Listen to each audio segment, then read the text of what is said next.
Reading with your kids. Hey, so great to see you. Come on in. Hi, my name is Jedley, and this is the Reading with Your Kids podcast, coming to you from the beautiful Reedville neighborhood in Boston, Massachusetts. We are delighted that you're a part of our beautiful Reading with Your Kids family. Have you subscribed to the show yet? Please do. We don't want you to miss a single episode. And you can subscribe on the iHeartRadio app, on Spotify, on Apple Podcasts, Podbean, Himalaya, wherever you find your podcast. We have a great guest for you today. She's our friend Lydia Lukidis, and she's here to tell us all about No Bears Allowed. Before Lydia joins us, I want to let you know that this episode of the Reading with Your Kids podcast is sponsored by The Nature Club, a series of fantastic nature-based books for middle grade readers by author and wildlife biologist Rachel Mazer. The Nature Club is made up of a diverse group of 5 friends. Each book in the series tells the story of one of the kids and how they approach a challenge of growing up, including moving, parents divorcing, and health issues. Their stories each run in parallel with stories about wildlife and the challenges they face, including migration, metamorphosis, and foraging for seasonal foods. Each book ends with the kids finding ways to take simple actions to help themselves and the wildlife they love. Readers learn about the natural history of birds, monarchs, butterflies, bears, raccoons, frogs, and bobcats. At the end of each book, there are discussion questions and a section on additional information about the featured animal. For more information, you can find the Nature Club on Facebook or Instagram at the Nature Club Books or on the internet at natureclubbooks.com. It's the Nature Club by our friend Rachel Mazer. This episode of the podcast is also brought to you by I Can Handle It by Laura Wright. If you are around kids these days, you may have noticed that many of them don't realize how capable they really are. Many children haven't had practice solving their own problems, and therefore they think they're just not able to. Kids need to know that they are quite capable of handling situations they encounter in everyday life, and capable of handling the emotions that come from these situations as well. Practice handling their problems is essential for achieving success in the real world. Problems such as missing shoes, having to turn the TV off, wanting a pet, or making a mistake. I know a lot of adults who can't handle those problems. Kids learn best through repetition. And after reading this book and hearing the mantra, I can handle it, over and over again, they will identify with the child in the story, realize that they are just like him, and declare to all that they can handle it. You can learn more about I Can Handle It by Laura Wright by visiting her website, laurawriter.com. Joining us right now from Montreal and Quebec in Canada, one of my favorite guests. We have so much fun talking off air. Sometimes we forget to turn the recorder on. But she's back with us today to talk about her great new book called No Bears Allowed. Please welcome back Lydia Lukidis. Lydia, how are you? I'm great, and it's so wonderful to be here. So wonderful to have you. I'm really excited to learn more about No Bears Allowed. I am so excited I can't even contain my excitement. Although I've written many books, I've been at this for a while, this is actually the first book whereby it's my ideas coming to the table and my ideas coming to life in this picture book, so to speak. A lot of my other books are work for hire, where I write on certain topics that the publisher chooses. But this is my own actual ideas, and so I have to say it's really special in that regard. Talk to us a little bit about that, because I think that this is something that families have to deal with Right. on some levels. You know, there are a lot of their kids, they're out there, and the parents know that the kids have a really great ability to tell stories and to put words down on paper. But when it comes to doing that assignment and writing about that thing that they've been assigned to do, there's this block and they can't. Talk a little bit about that difference and how we can encourage our kids not only to get over that hump and use their talents to do those assignments, but also to encourage those kids who are great at the assignments to kind of tap into their creativity. Right, because it really depends on the child or on the adult. Because some people have a lot of ideas generating in their minds constantly and have no problem being creative and writing their own story, whereas, as you say, some others would really like to have that guidance or prefer not to have that guidance.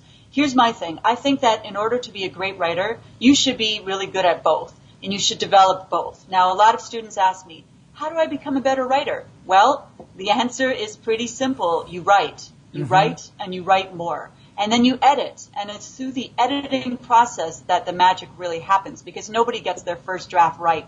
For my new book, No Bears Allowed, I think I went through 30 drafts and about 4 or 5 years of editing and ping-ponging back and forth between my critique partners.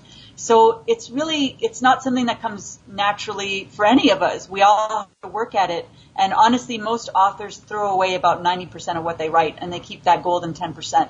And so my advice is just to keep writing. That is the secret. I remember picking up a book by Stephen King on writing back when I was 19 or 20-year-old, and I thought that I was going to be a writer. It was a great book. It had lots of tips, but the first tip that it had was write. Right. I mean, it sounds obvious, right? But it's not. And also read. That's another thing that fortifies your writing, is by reading what's out there, both classics and also contemporary books. You got to kind of keep a pulse on what's going on in the publishing world. You need to know who the big players are, and you need to read mentor texts. Those texts written by really talented authors, and understand what makes good writing. How valuable is it to write in different styles? And I'm asking you because you do write in all sorts of wonderful styles. The last time you were on, you were talking about your creative nonfiction book, the Broken Bee's Nest, and this is more just a straight work of creativity. Does it help to kind of be a writing cross trainer? If that makes sense. Well, absolutely. I mean, writers usually have several works in progress going on at the same time, because certainly, as you know, the publishing industry is extremely slow. It's slower than a snail. So if you're only working on one thing, you're really never going to make it work. But No Bears Allowed, published by Blue Whale Press, got to give a shout out to Aileen and Steve, who are the most wonderful editors you can get. It's really started with this idea. I mostly write character-driven work, so this idea of this bear who looked menacing and yet on the inside was very kind and docile. And so this bear kept creeping into my mind, and I said to myself, okay, I need to write about this bear. And then I thought about, who could this bear become friends with? And I thought about, what if I made a rabbit who is afraid of bears, and who's actually afraid of his own shadow, and who's, afraid of the world, and who keeps to himself and is quite reserved. And what if one day they met, and what would happen? Mm-hmm. What would ensue? And that's kind of the crux of the story. And it was just the spark that came to me. But as I said, it took years of editing to get to a point where I felt it was even good enough to show an editor. That's really important. And I think I know it was something that it was difficult for me as a writer. Showing it to your friends and to your loved ones, showing a work to your friends and loved ones, that takes a bit of courage, but just a bit, because they're your friends and they're your loved ones, and they're not professionals, and they want you to be successful. So they're going to love, well, not my wife, but they're going to love what you write. It's a whole different thing when you share it with a teacher or with an editor. Because you're putting yourself out there. But even the best work out there are going to be flaws, and there are going to be some ways where it can get stronger. What kind of advice can parents give to their kids to encourage them to take that step and to allow themselves to be edited and to learn from that process? I think the first thing is that you need to avoid any form of perfectionism, because as soon as you want everything to be perfect, you stall yourself and you block yourself from writing. I give workshops in schools, and often the students are crippled by fear, literally cannot even start writing their story. And when I approach them about what's wrong, they say, well, I don't know what to do. I don't want to make a mistake. And how do you spell this? How do you spell that? And I say to them, it's not about the spelling, and it's not about making it perfect the first time. Even Stephen King and J.K. Rowling do not make it perfect the first time. What's important is to try and to get your idea on paper, and then with time you develop that idea. I mean, I think that's true for every author. Yeah. I think we forget sometimes, and I think kids forget too, when they're good at something, when they're good at baseball or basketball or dance, they forget the fact that they weren't always good at that. It does take practice. You need to practice. Now, certainly, certain people have an aptitude for some things. Some of us are better at sports than writing, or vice versa. And so you need to hone in on what you're good at. But even if, there's always that one student in my class that says, I don't like to read and I'm not good at writing. And by the end of the workshop, my goal is to at least open up their minds, to at least accept the possibility that maybe they are.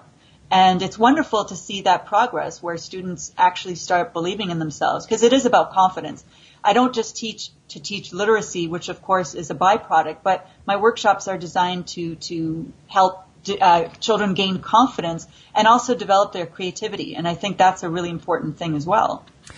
It is, and I'm happy that we're having this conversation, and it really kind of fits into No Bears Allowed, because you're dealing with a couple of characters who have to get over some of their apprehension and to kind of take a leap of faith.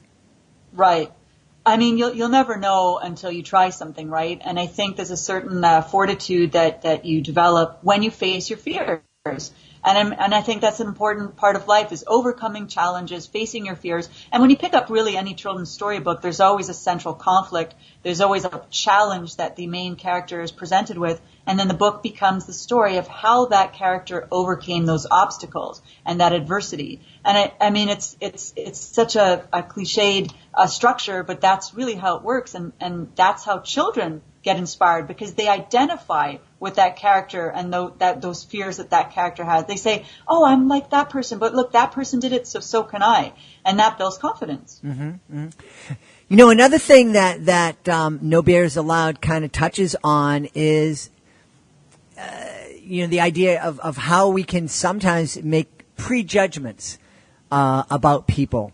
And how all the time.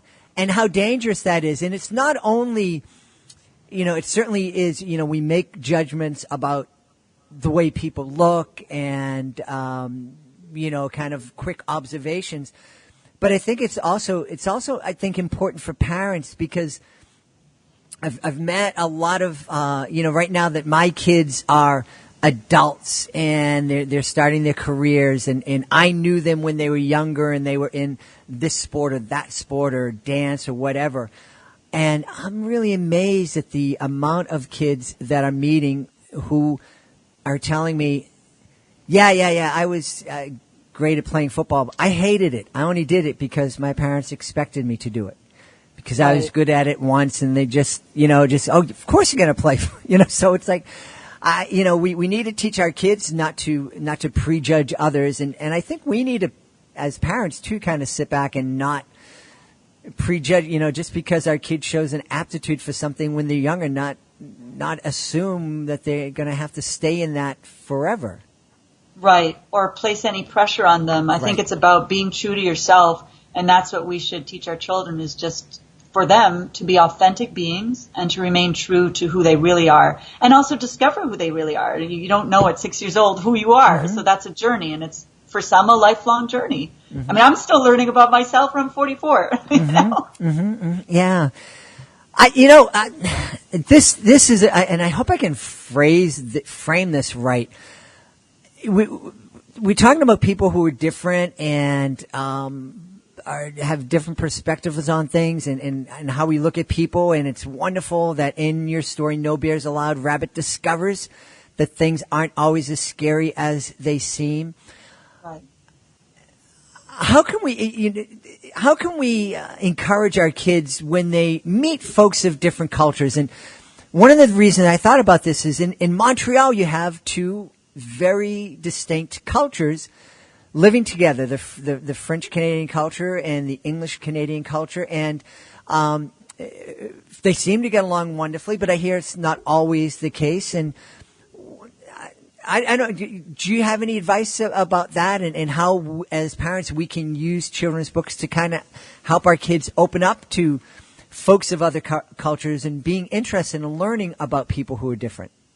Absolutely. I mean, I think it all starts with open dialogue. I think, the things your parents tell you at home, that's where it starts. And then it continues in school. Children will be exposed to different viewpoints.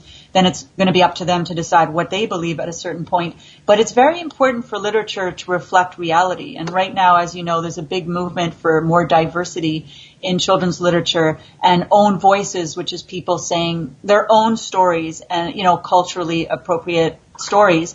And I think it's really important because we want to read stories that are real, that reflect our reality, that reflect the people around us. We don't just want to read about a certain type of person. So I would also encourage parents to go out there and really look for more diverse books. And there are a lot being published today. I have to say there's publishers that devote all of their time to only writing and publishing books with diverse voices. So I would encourage parents to bring some home. Yeah.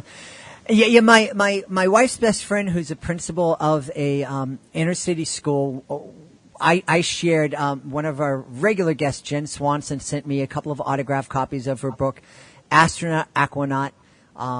And I shared one of those copies with my wife's best friend, and she was so excited when she brought it into her school, this inner city school where 90% of the kids are recent immigrants from Central America.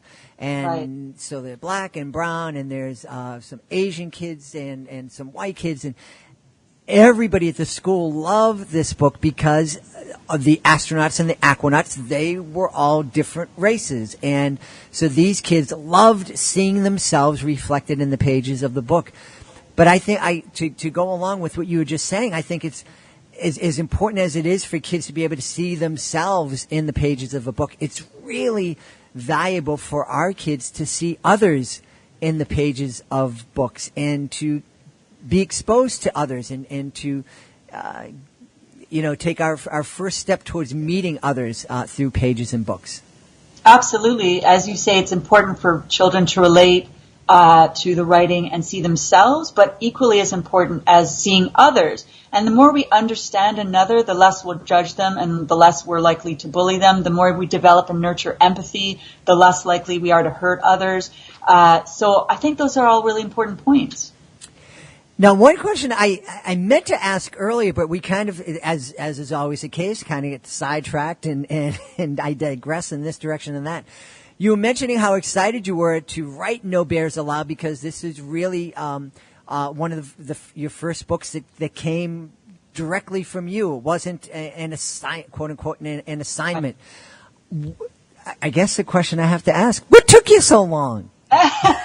Well, let me tell you, there's the trade industry, which is the trade market, which is books that are, for the commercial value. For example, you can buy them on Amazon, so on and so forth. And then there's the educational market. Both of those are difficult to pierce to get into, so to speak, for authors. However, the educational market is slightly easier to get into. And so that's how I kind of got into the industry and got my first books published.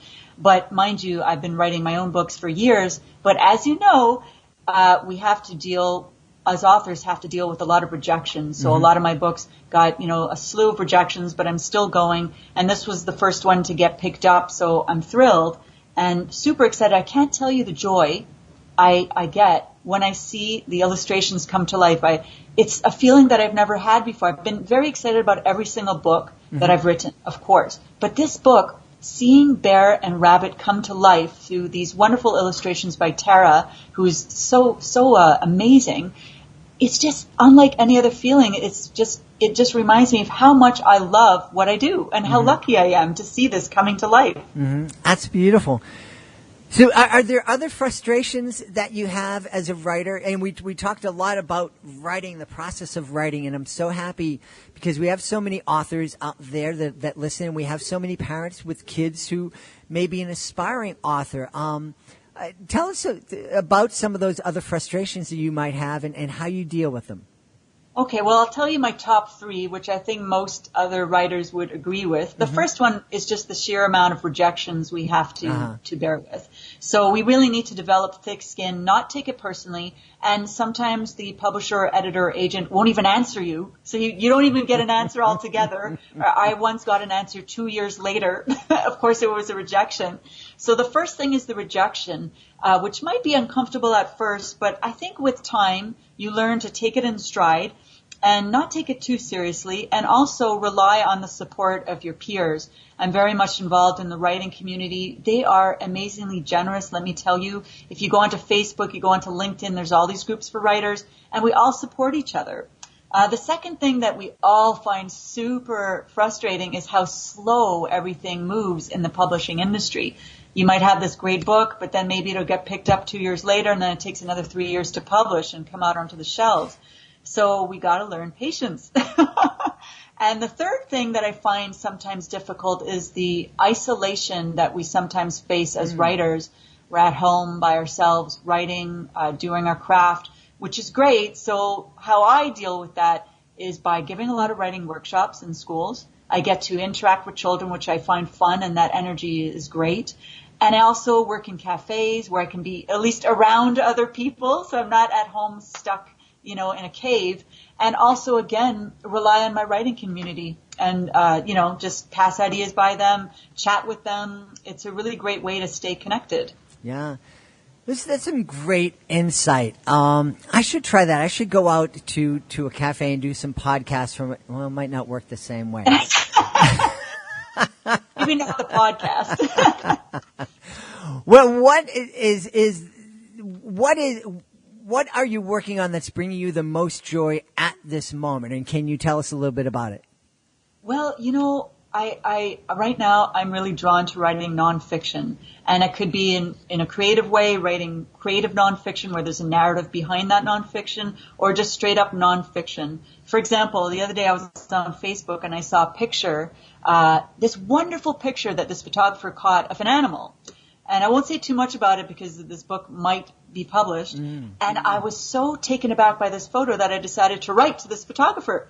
And hopefully we're going to write a picture book together whereby we use his images and I write little lyrical poems to kind of talk about what each image means.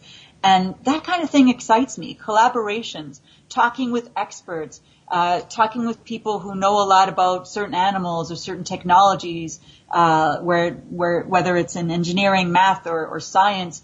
That's been really exciting because it's one thing to read something on the internet, but it's another thing to talk to an expert who has direct experience with that thing. It's a whole other ballgame, and I'm loving it right now. Yeah.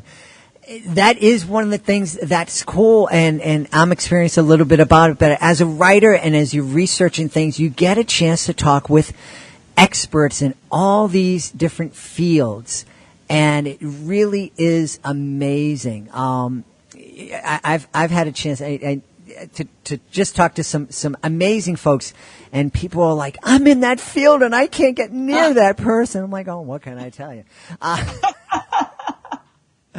But that is one of the exciting things that, we always talk about how books can take you on, take families on journeys without leaving their living room.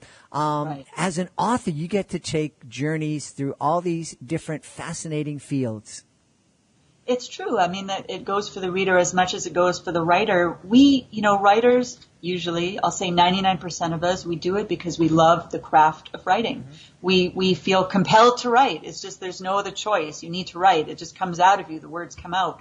And so it's really love for our craft. And we also want to instill a love of reading in our readers, and especially in those reluctant readers who say, I don't want to pick up a book, but maybe you just haven't found something you wanted to read about. Absolutely. Amen. Amen.